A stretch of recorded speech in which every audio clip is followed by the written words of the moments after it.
What's up, folks? Welcome back to TacticalTortoise. My name is Trevi, and today we're doing another ridiculous rules video. This one has been kind of inspired by questions that I've been asked many times over the last week, and that is exactly how the fight phase sequence works. Now, in this case, we're going to be talking explicitly about the two big steps of the fight step. So in the fight phase, after you do all your charges and move into the fight phase, all of your models pile in that are engaged. You start with the active player, they pile all their models in, and then the inactive player piles their models in. From there, you go to the fight step. This is where your models actually attack each other. And the big question that people have is exactly how this works. So let's read it verbatim, and then we'll talk about exactly what these clauses mean. You begin with the resolve fights first combat step. This starts with the player whose turn it is, and players alternate selecting one friendly fights first unit, that is a unit with the fights first ability, whether that's on their datasheet or they gained it from charging, that is eligible to fight. With fight eligibility has been discussed previously. Basically, you have to be engaged, currently have been engaged at the start of the fight step, or made a charge move that turn.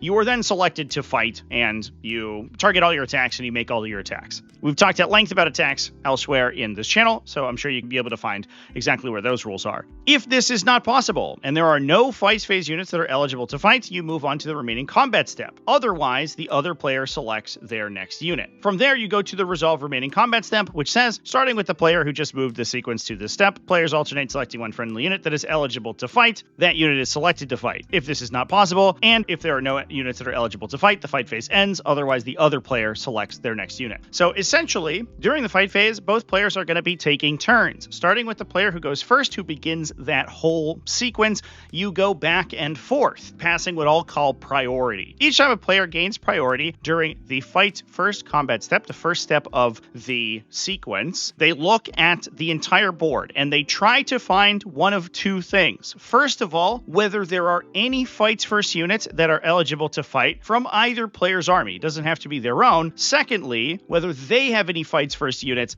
that are eligible to fight that haven't fought yet. They then select one of those fights first units and fight with it. Now, the reason that checking for all fights first units that don't necessarily belong to them is important is that the resolve fights first combat step continues on until such time as you get to a period where there are no remaining fights first units. So I'm over in Tabletop Simulator here, and I built some little tokens to kind of discuss what we're talking about. And let's do a very quick breakdown of this fights first step. Let's say that we have the blue player on one side and the red player on the other side. We'll have Ultramarines be blue because Ultramarines are Ultramarine blue. And we'll say that at this point in the sequence, we'll start with our blue player, our intercessor player. They'll go through the sequence we just talked about. First of all, are there any fights first units on the table? Yes, there are 3 currently. Secondly, are any of them mine?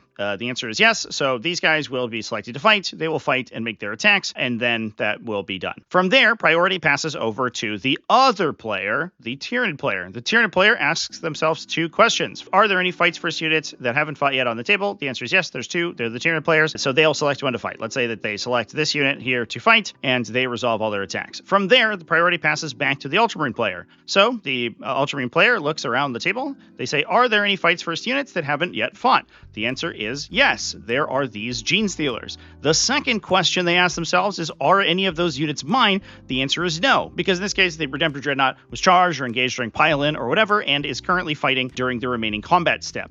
So the Ultramarine player goes, okay, there are fight first units available, but I have none.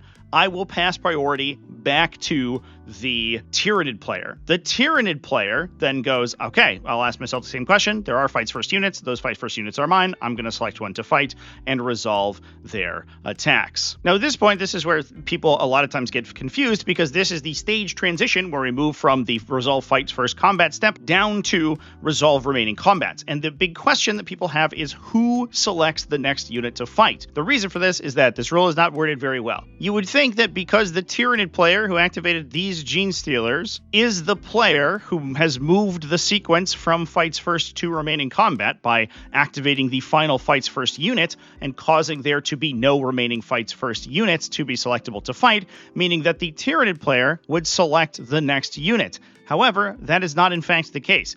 At the end, after the final fights first unit is resolved, the priority passes back to the Ultramarine player. In this case, the Ultramarine player does that check. They go, are there any fights first units? The answer is no, which means we look at the clause in the resolve fights first combat step that says this is not possible, meaning that this player moves to the next sequence. And it even says explicitly inside the resolve fights first combat rule that this player, the player who is currently looking to see if there are any fights first units left to fight, will activate the first unit next. The part where people get confused, I think, here is that this rule that specifies that the final player to take a turn and then realize that there are no fights first units left is the next player to fight with the unit. However, that's in the fights first rules, not in the resolve remaining combat rules. So you actually have to read up a paragraph in order to actually figure out how this exactly works. So that means that the Ultramarine player, having looked at the end of the fight first step and seen that there are no remaining fight first units whatsoever, looks and says, okay, well now I will move to remaining combat step.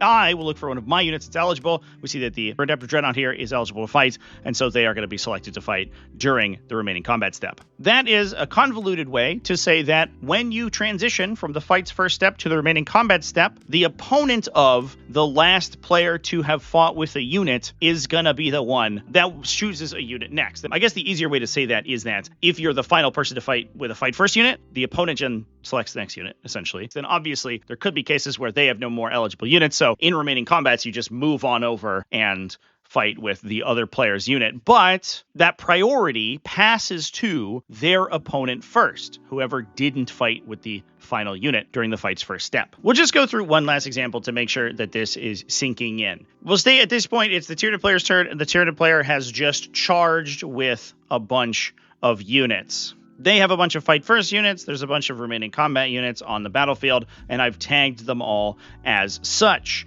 In this case, we do have fights first on these guys. Let's say they heroically intervened this turn, so the Gene Stealers will be selected to fight. They will then pass priority back to the Ultramarine player. The Ultramarine player finds that there are fights first units. One of them is theirs, so they must be selected to fight. That then passes back to the Tyranid player. The Tyranid player can select one of their additional fight first units. Let's say it's these Tyranid warriors. They're selected to fight, and their attacks are fully resolved. We pack past the Ultramarine player. The Ultramarine player finds that there are fight first models, but none of them are, in fact, their own. So they will just immediately pass priority back to the Tyranid player. The Tyranid player will fight then with these Gene Stealers. Once those Gene Stealers are done, we pass back to the Ultramarine player. The Ultramarine player finds that every single fight first unit has been flipped over here. There are no remaining fight first units that are eligible to attack, meaning that that player transitions the phase to remaining combats. Again, the player opposite to the last player to have fought with a unit during the fight first step is the player who gets to fight. So the Ultramarine player goes, okay, I'm going to look at remaining combats. Let's find some remaining combats. We will select, I guess, these Eradicators to fight. Those guys fight. We pass back to the Tyranid player. The Tyranid player goes, I have found remaining combat units left. Mine are the Raveners, so I will select them to fight. They pass back to the Ultramarine player. The Ultramarine player will select their Redemptor Dreadnought, check for more units to fight. They find that one remaining combat unit is eligible, and it is theirs. They will fight, and at that point, they will pass back to the Tyranid player. The Tyranid player will look for eligible units to fight that haven't fought yet. They will find none, and that then ends the phase. So I hope that elucidates this situation to you a little bit and describes exactly how this rule works. I'll be discussing the fight phase in more depth later on, but that video is still being edited, so I figured I would answer these questions now. Thanks for watching all the way to the end of the video. Let me know down in the comment section if you like these shorter rules videos to clarify specific topics. Remember to keep it classy, folks, and have happy wargaming.